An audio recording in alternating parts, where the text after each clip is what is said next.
हेर्दै हुनुहुन्छ त्रिशुली खबर टिभी। 24 घण्टा ताजा खबरको लागि हाम्रो च्यानललाई सब्स्क्राइब गर्नुहोला, नजिक रहेको बेल आइकन दबाई हामीसँग जोडिनुहोला। देउबालाई सहयोग गर्न गठित कार्यदलको बैठक जारी, साझा कार्यक्रमको प्रस्ताव तयार गर्ने। कुलमान घिसिङ भन्छन् मेरो नियुक्तिबारे मैलाई नै केही थाहा छैन। प्रधानमन्त्री देउबा सरकारले शुक्रबारसम्म मन्त्रीमण्डल विस्तार गर्ने तयारीमा। नेकपा एमालेको नेपाल पक्षीय केन्द्रीय कमिटी बैठक स्थगित, अर्को मितिका लागि छलफल हुँदै। माओवादीभित्र मन्त्री बन्न खटपट, मन्त्री नपाए आत्महत्या गर्ने समेत चेतावनी। माओवादी केन्द्रका अध्यक्ष प्रचण्डलाई आफ्नै पार्टीभित्र मन्त्री छान्न सकत, कहाँ अड्कियो त कुरा। राष्ट्रपति र पूर्व प्रधानमन्त्री केपी शर्मा ओलीको यति ठुलो षड्यन्त्र, देउबा सरकारमा ठुलो हलचल। एकाएक केपी शर्मा ओलीलाई लाग्यो इतिहासकै ठुलो झड्का, माधव नेपाल पछि 6 मन्त्रालयसहित देउबा सरकारमा सहभागी। र प्रधानमन्त्री देउबाले उप प्रधानमन्त्री नबनाउने प्रचण्ड र माधव नेपालको पनि सहमति। अब हेर्नुहोस् पुरा समाचार।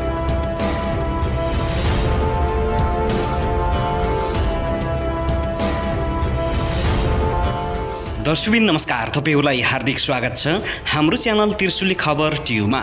यदि हाम्रो च्यानललाई अहिलेसम्म सब्स्क्राइब गर्नु भएको छैन भने सब्स्क्राइब गरी नजिक रहेको बेल आइकन दबाई हामीसँग जोडिनु होला। दर्शकबिन फेरि पनि हामी तपाईहरु माझ निकै महत्त्वपूर्ण खबरका साथ उपस्थित भइसकेका छौं। यो भिडियोलाई अन्तिमसम्म हेरी हामीले साथ दिनु होला। दर्शकबिन हाम्रो मेहनतको लागि एउटा सानो लाइक गर्न पनि नभुल्नु होला। दर्शकबिन अब लागौं पहिलो खबरतर्फ। नेकपा एमालेको माधव कुमार नेपाल पक्षीय केन्द्रीय कमिटी बैठक आजको लागि स्थगित भएको छ। आज बुधबार बिहान 11 बजेका लागि बोलाइएको बैठक स्थगित भएको हो। केन्द्रीय कमिटीका कमरेडहरू उपत्यका बाहिर हुनुभएकाले आजको लागि बैठक स्थगित गरिएको हो। नेपाल निकट सांसद मेटमणि चौधरीले जानकारी दिएका छन्। अहिले भोलिसम्मका लागि स्थगित गरिएको छ, तर भोलि पनि बस्ने नबस्ने कुरामा छलफल चलिरहेको उनले बताएका छन्।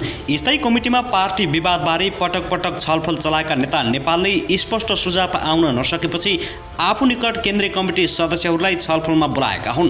केन्द्रीय कमिटीका सदस्यहरूसँग छलफल गरेर अघि बढ्ने सोच नेपालले बनाएका छन्।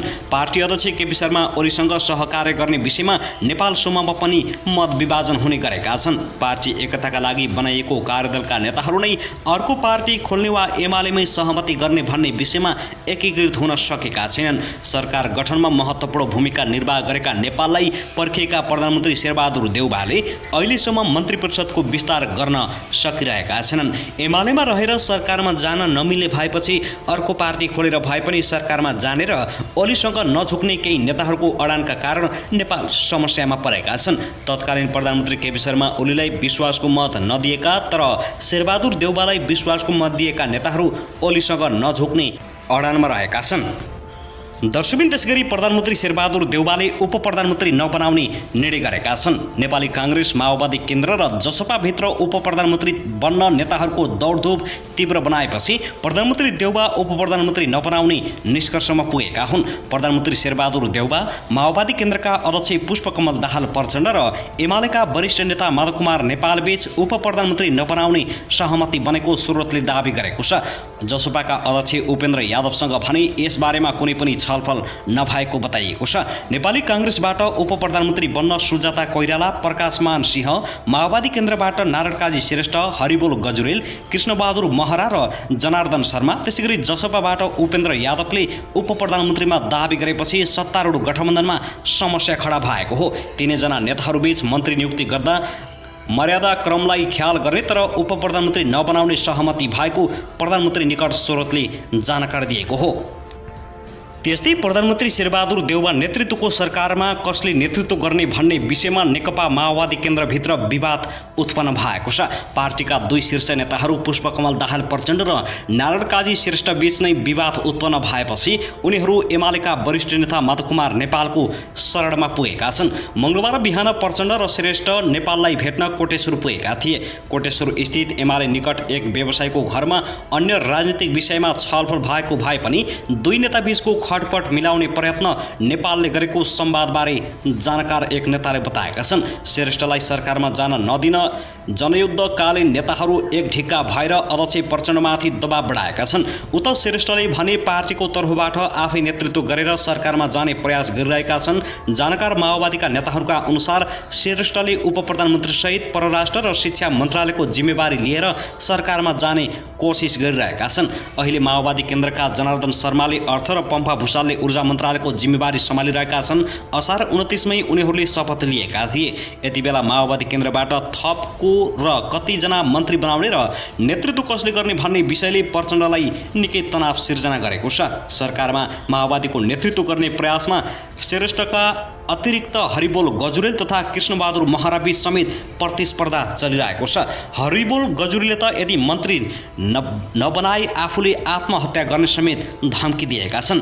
प्रचण्डले नै मन्त्री बन्ने विषयमा आफ्नो पार्टीभित्र तनाव बेहोरिरहेको बताइसकेका छन्। उनले 49 जना सांसद प्रतिनिधि सभा सदस्यले नै मन्त्री बन्न दबाब बढाएको केही दिन अघि सार्वजनिक कार्यक्रममै उल्लेख गरेका थिए। तर राष्ट्रिय सभा सदस्य श्रेष्ठले विषय भने पार्टीभित्र बहसको विषय बनेको बताएका छन्।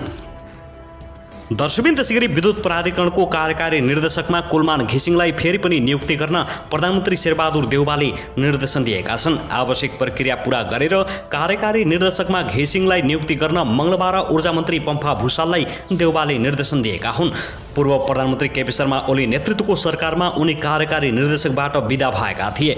यसअघि घिसिङले नै नेपाललाई लोड सेडिङ मुक्त बनाएका थिए। यस्तै सरकारले प्राधिकरणका कार्यकारी निर्देशक हितेन्द्रदेव साक्यलाई राजीनामा दिन आग्रह गरेको छ। कार्य सम्पादन सन्तोषजनक नभएकाले पदबाट राजीनामा दिन साक्यलाई आग्रह गरेको हो।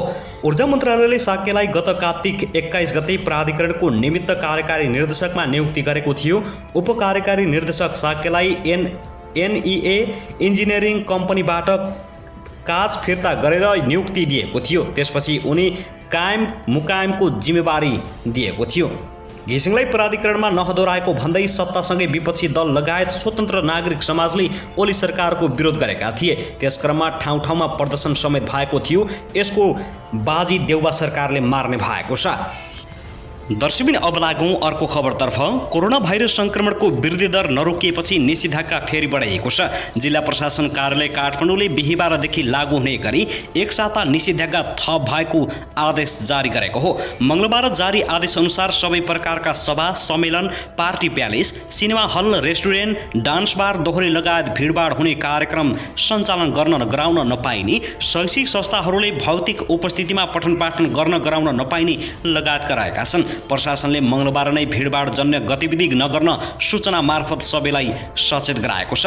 तालिम, सेमिनार, बैठक तथा गोष्ठी भर्चुअलका माध्यमबाट मात्रै सञ्चालन गर्नुपर्ने गरी उपत्यका प्रशासनले निषेधाज्ञाको आदेश जारी गरेको हो। कोभिड-19 को संक्रमण बढ्न थालेकाले साउन 21 गतेदेखि 27 गतेसम्म थपिएको निषेधाज्ञामा प्रत्यक्ष सहभागी भएर गरिने यस्ता कार्यक्रममा रोक लगाइएको छ। यसअघि गोष्ठी, तालिम, सेमिनार, बैठक तथा प्रशिक्षण जस्ता कार्यक्रम उपस्थिति भएरै गर्नुपर्ने भएमा 25 जना भन्दा बढी नहुने गरी सञ्चालन गर्न अनुमति दिएको थियो।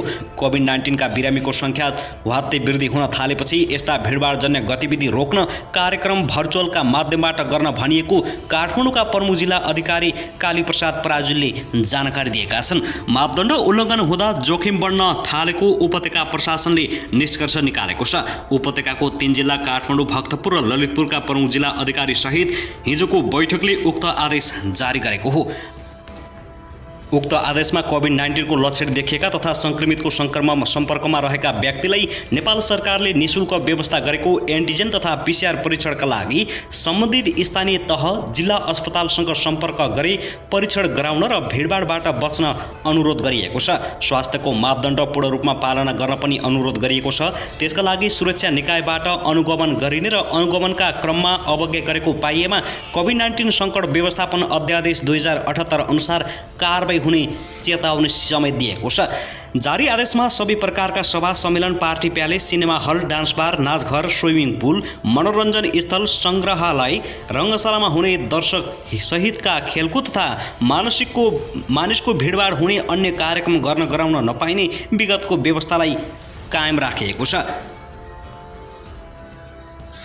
त्यसैगरी यसअघिको आदेश अनुसार लामो दूरीका सवारी साधन मापदण्ड पालना गरेर चलाउन पाइने भएको छ। सार्वजनिक तथा निजी ढुवानीका साधन भने राति 9 बजेदेखि बिहान 5 बजेसम्म मात्रै सञ्चालन गर्न पाइने व्यवस्था बनाइएको छ।